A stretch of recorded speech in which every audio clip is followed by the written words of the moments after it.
very good. Studies by the RAND Corporation and others have shown that the treatments that we know work, where we have clear evidence of benefits from using drugs or other types of treatments to manage these chronic diseases, are only applied effectively about 50% of the time. Long-term compliance with many drugs that can treat conditions like high blood pressure or high cholesterol for seniors, even with drug coverage, run only around 20 or 30%. So underuse of medical technologies, and this particularly goes for prevention. One of the big trends in this country, as you all know, has been a trend towards increasing obesity over time. The obesity rate in the United States has gone from about 17% in 1990 to about 33%, 1 in 3 Americans today.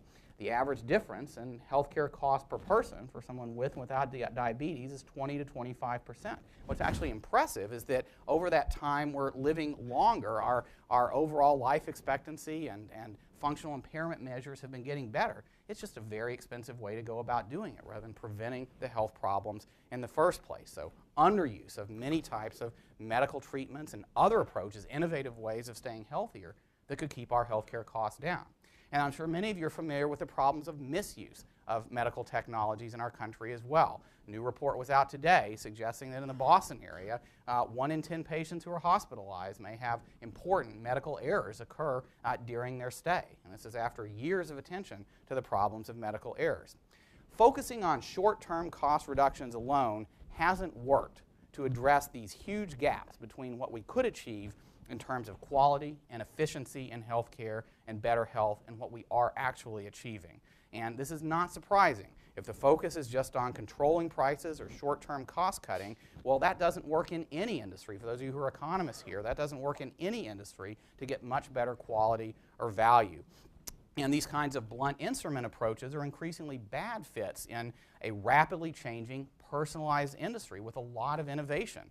One where there are an increasing array of complex treatments that may be very valuable to some patients, but not valuable at all to others. And the challenge is getting the right treatment to the right patient, getting the right quantities as we keep innovating in healthcare. So what's the alternative? Well, that's what I want to spend the rest of my time on. It's policy reforms that promote real reforms in healthcare. Not just trying to pay a bit less for the same services that we've been getting, but instead putting the focus on increasing value, helping us get more for the money we spend by getting the treatments right.